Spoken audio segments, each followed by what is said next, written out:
And then last but definitely not least, we have Dr. Sepali Kottegoda, who is a founding member of the Women and Media Collective. She is currently Director of Programs, Gender, Political Economy and Media. She received her Masters of Philosophy and Doctorate of Philosophy at the Development Studies from the Institute of Development Studies at the University of Sussex in the UK. And she received her BA Honours in English Literature from the University of Kelaniya in Sri Lanka. She is a researcher and visiting lecturer at the postgraduate program in Gender and Women's Studies, Faculty of Graduate Studies at the University of Colombo. She has extensive research publications, including in the areas of unpaid care work, gender pay gap, women and poverty, women's overseas labour migration, women in the informal sector, and sexual and reproductive health and rights. She was a member of the National Committee on Women in Sri Lanka and was on the board of the South Asia Women's Fund, as well as the Women's Fund Asia. She was also a member of the Task Force to Eliminate Violence Against Women. She is a council member of the Social Scientists Association Sri Lanka and a member of the board of directors of the Women Development Centre in Kandy and of Dabindu Collective in Sri Lanka.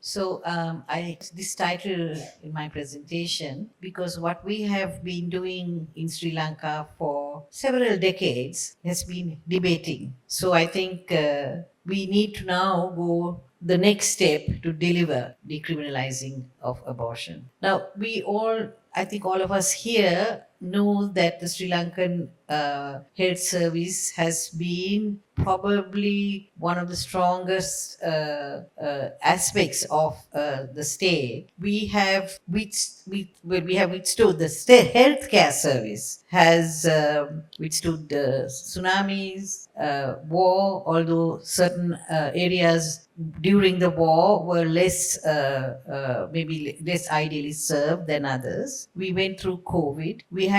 We are going through an economic crisis. We have had a battering on the health ministry for some time, but the healthcare service still provides, and we continue to have an extensive outreach. In terms of education, the state provides primary and secondary and up to university free education. And the Family Health Bureau report that between 2016 and 2023, eligible couple uptake of all family planning methods increased from 66.5% to 69.4%, with modern methods increasing from 57% to 60.2%, and the unmet need for contraceptives decreasing from 6.2 to 5.4. So where does abortion come into this excellent health indicators? Abortion, as we have been reiterating on this panel, is the right to terminate pregnancy, and it is criminalized in Sri Lanka. Despite indicators on maternal health and quality health care being high, it is estimated, as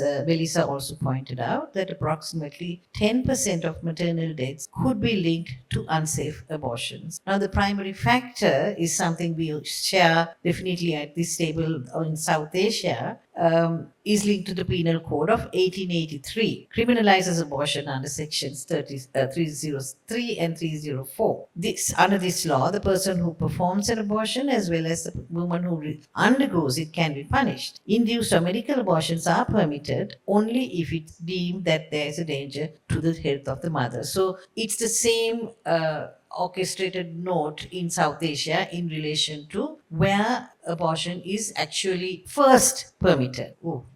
But there has been advocacy to decriminalize abortion. I think what's noted is the first one was in 1973 from a medical legal position. And then we have had advocacy in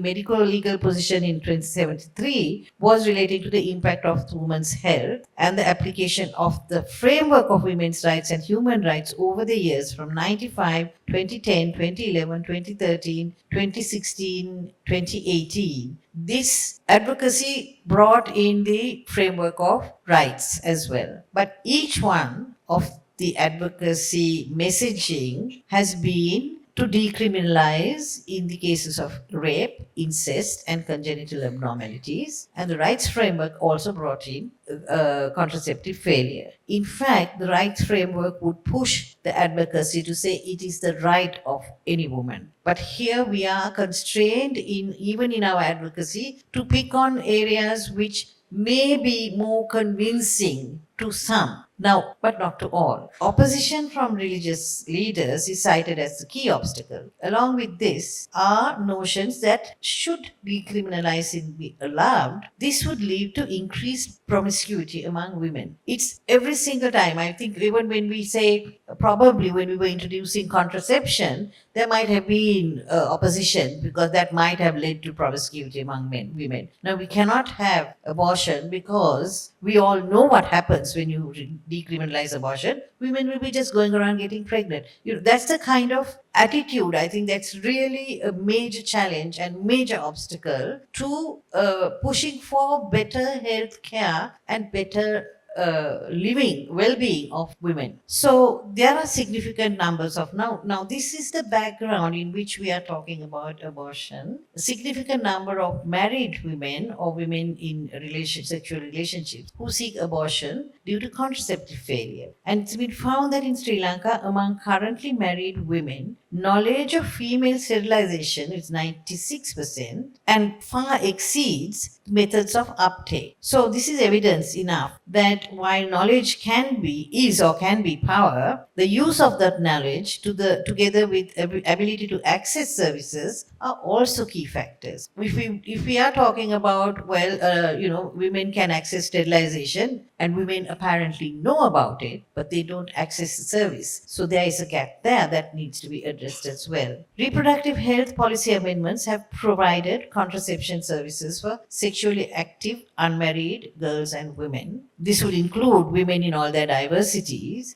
such as age, ethnicity, sexual identity, disability. But as some of my other colleagues on this panel said, while it is available, contraceptive access is there for unmarried girls and women, the attitude of the provider also becomes an obstacle. People may feel that being judged if you are unmarried, ever married, never married, widowed, separated. When you go and ask for contraception, there is another approach. There is also evidence of over-the-counter Postino being available, that is the morning after the night before kind of pill, and misoprostol that is not available under the counter. Time's up, going there. But anecdotal evidence is that it is also available at a much higher cost, which is the abortion pill. So it is circulating, although it is not an over-the-counter. I'm finishing. So there are many, and also the other factor I think in Sri Lanka that needs to be noted is the rise in female pregnancy, underage pregnancies. That has been a case that's been coming up, particularly during the COVID period, noted even before during the war as well. But it's something that I think is being noted by many health providers. So among the challenges are the strong social-cultural norms, constraints reaching out for these services, biases among service providers, obstacles to ensuring age-appropriate sexuality education in school curricula. So we do commend, I think, in Sri Lanka, the healthcare service, provision of quality, non-judgmental post-abortion services. But what is needed is to recognize that decriminalizing abortion is something that would strongly complement the existing vision of healthcare for all. No woman would have to undergo backstreet abortions for whatever reason. Sri Lanka also needs to move forward in ensuring that age-appropriate sexuality education is included in all school curricula. We have, in the last 1.5 days, many discussions here have talked about this, have raised this issue, have questioned where does it stop? Where does the comprehensive word become less comprehensive in terms of access of young people, adolescents? Age appropriate is what we are emphasizing. And I think fundamentally, at my last word, all women in all their diversities must have access to reproductive health care with no penalties. And they must be able to exercise their rights as citizens. Thank you.